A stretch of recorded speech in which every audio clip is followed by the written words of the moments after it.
Good afternoon, student. Today we study about the cataract. Okay. इसके पहले मैंने आप लोगों को जो कॉर्नियल अल्सर है उसके बारे में बताया था, है ना। और आज हम पढ़ेंगे मेडिकल सर्जिकल में कैटरेक्ट। तो कैटरेक्ट क्या है? Cataract is an clouding of the lenses. आंखों के आगे बादल जैसी कुछ चीज़ें जम जाती है, ठीक है, which is leading to decrease the vision. It can affect one or both eyes and is common condition especially in older adult. ये दोनों ही आई को अफेक्ट करती है और ज़्यादातर ये ओल्डर एडल्ट जो होते हैं उनको ज़्यादा ये अफेक्ट करती है। ओके, फिर यहाँ पे ये किस चीज़ की वजह से डेवलप होता है? एक ब्लरी इमेज, ब्लरी विजन की वजह से, ठीक है, और difficulty with glare and trouble seeing in at night. क्या होता है? ब्लरी विजन क्रिएट करता है, ठीक है, डिफ़िकल्ट करता है विजन और ट्रबल, बहुत ज़्यादा ट्रबल फेस करना पड़ता है किसी भी चीज़ को देखने में, और नाइट के समय में ये ज़्यादा दिक्कत देता है, ठीक है। फिर यहाँ पे देखिए, मैं आपको ये इमेज बताती हूँ। ये देखिए इस तरीके से यहाँ पे नॉर्मल आई और कैटरेक्ट आई दोनों ही बताई गई है, ठीक है। नॉर्मल आई जो है उसका प्यूपिल देखिए आप, है ना, उसकी जो लेंस है वो उसका प्यूपिल ब्लैक कलर का है। और कैटरेक्ट वाली आईज में क्या हो रहा है? यहाँ पे जो प्यूपिल है वो क्या हो जा रहा है? क्लाउडी, वहाँ पे क्लाउडी अपीयरेंस आ रहा है, राइट, ठीक है। अब हम बात करते हैं इसके रिस्क फैक्टर के बारे में। यहाँ पे रिस्क फैक्टर क्या क्या है? Several factor increase the risk of developing cataract, जैसे कि एज हो गया, जेनेटिक्स, मेडिकल कंडीशन, डायबिटीज, है ना, प्रीवियस आई सर्जरी, है ना, या कोई इंजरी, प्रोलॉन्ग्ड कॉर्टिकोस्टेरॉइड्स लेना, एक्सेसिव सनलाइट एक्सपोजर, ठीक है, या फिर स्मोकिंग और अल्कोहल कंजप्शन करना। These all are come under the risk factor of the cataract, right. Next यहाँ पर इटियोलॉजिकल फैक्टर मैं आपको एक मिनट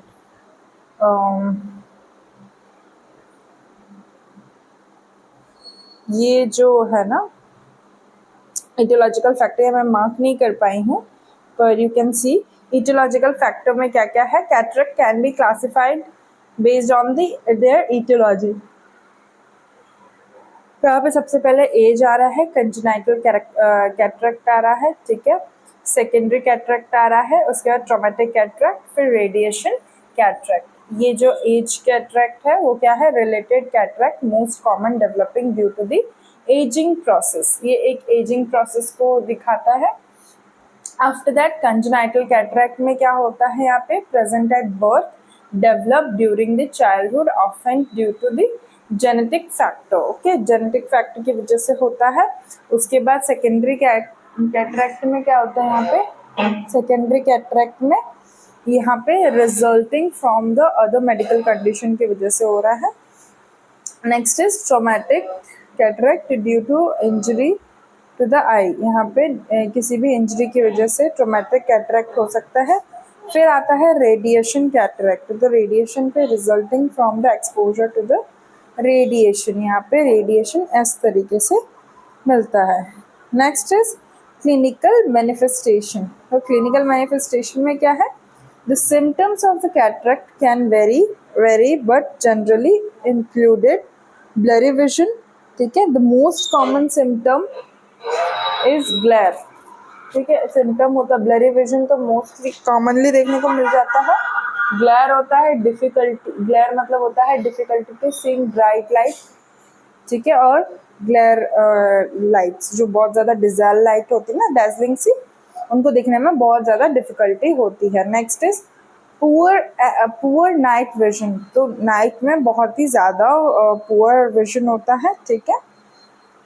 और फेडिंग और येलोइंग ऑफ कलर, तो जो बहुत ज़्यादा फेडिंग होती है कलर्स में, ओके, और कलर्स में अपीयर लेस विव्ड, है ना, जो कलर हैं वो बहुत ज़्यादा लेस अपीयर होते हैं विव्ड नेचर के।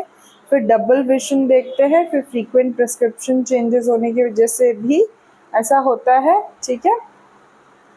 So next part we have come to the treatment and management. I'm so sorry, I cannot highlight this one also. So here the treatment and management, इसमें दो तरह के आते हैं, नॉन सर्जिकल और सर्जिकल। तो यहाँ पे सबसे पहले नॉन सर्जिकल में देखिए, आई ग्लासेस और कॉन्टैक्ट लेंसेज पहनने को बोलेंगे to improve the vision temporary. Magnifying glass lens use करने को लोग बोलेंगे to assist the reading and other close up task, ठीक है। फिर लाइफस्टाइल एडजस्टमेंट करने को बोलेंगे, using brighter lights for reading, reducing glare with sunglasses. और सर्जिकल ट्रीटमेंट में यहाँ पे कैटरैक्ट सर्जरी बताई गई है, यहाँ पे आप पढ़ेंगे ध्यान से तो आपको दिख रहा होगा। सर्जिकल ट्रीटमेंट में cataract surgery, the only definitive treatment or the cloudy lenses is removed and replaced with an artificial intraocular lenses. Intraocular lenses में types of surgery include है, जैसे कि phacoemulsification, which is known as the most common technique in lens emulsified with ultrasonic vibration and the aspirated मतलब यहाँ पे क्या है, यहाँ पे एक ये कॉमन टेक्निक है जो कि इमल्सिफाइड हो करती है और जो लेंस को है वो इमल्सिफाइड करती है। After that it is create ultrasonic vibration and then it's aspirate, okay. After that we have come to the extra scapular cataract extraction, okay. So यहाँ पे एक्स्ट्रा कैपुलर कैटरैक्ट एक्सट्रैक्शन में क्या है, the lens is removed in one piece, usually reversed, जो है ना lens है वो रिमूव्ड हो जाती है वन पीस में और रिजर्व हो जाती है, ठीक है। उसके बाद फॉर एडवांस कैटरैक्ट, ये एडवांस कैटरैक्ट मतलब ज़्यादा एडवांस नेचर में कैटरैक्ट हुआ है तो उस कंडीशन में ये करने को चाहिए। आफ्टर दैट पोस्ट सर्जिकल, तो पोस्ट सर्जिकल में आप यहाँ पे देखिए, follow up visit to monitor the healing process, ठीक है। पोस्ट सर्जिकल केयर में क्या आएगा, पहले सर्जरी के ऊपर था, अब बाद में सर्जरी के बाद की चीज़ें यहाँ पे देख रहे हैं। तो यहाँ पे क्या दिया गया है कि फॉलो अप केयर देनी है, विजिट टू मॉनिटर हीलिंग, ठीक है। आई ड्रॉप्स देना है to prevent infection and reduce the inflammation. Active restrictions होने चाहिए, avoid strenuous activity for a short period after surgery, okay. तो ये सारी चीज़ें करनी होती है। फिर आते हैं मैनेजमेंट और कॉम्प्लिकेशन पे। तो कॉम्प्लिकेशन और मैनेजमेंट में, complication can include infection, inflammation और पोस्टीरियर कैप्सूल ओपेसिफिकेशन मतलब PCO, ठीक है, which is clouding the lenses capsule that remain after the cataract extraction. These are managed with medication, laser treatment और additional surgery as needed। यहाँ पे complication कुछ इस तरीके से होती है कि इन्फेक्शन और इन्फ्लेमेशन हो सकता है पोस्टीरियर कैप्सूल और जिसको हम बोलते हैं posterior capsule opacification, which is also known as PCO. So it is a clouding lens capsule that remains in the cataract extraction. Cataract extraction मतलब कैटरैक्ट को हील करने के बाद भी ये चीज़ें हो सकती है, तो उस कंडीशन में उसको मैनेज करने के लिए वो या तो मेडिकेशन से मैनेज हो सकती है या एडिशनल सर्जरी की वजह से या फिर लेज़र ट्रीटमेंट की वजह से, राइट। इन सारे कंडीशन में ये मैनेजमेंट किया जा सकता है। नेक्स्ट हम बात करते हैं यहाँ पे प्रिवेंशन की। तो प्रिवेंशन मेजर्स क्या है, can help to reduce the risk of cataract development, okay. So here the regular eye examination, ठीक है, early detection through routine checkups and sunglasses, wearing UV protective eyewear, healthy lifestyle, managing chronic condition, not smoking, and maintaining balanced diet rich in antioxidant. ठीक है, इस तरीके से आपको prevent करना है।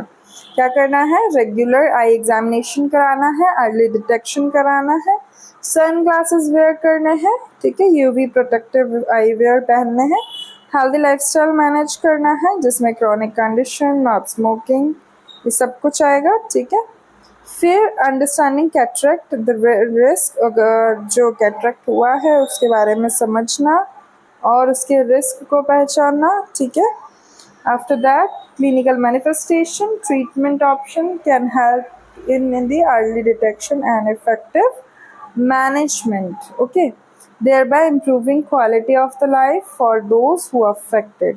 इसके कारण से क्वालिटी ऑफ लाइफ भी हील होगी और वो उनके लिए जो लोग इस चीज़ से ग्रसित हैं।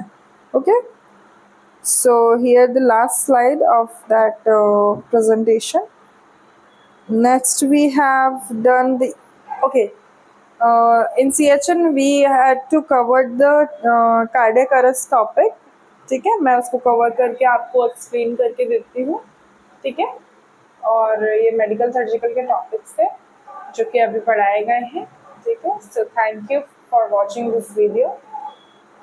If you have any doubt regarding this video, please do let me know in the comment box or as well as in the WhatsApp group.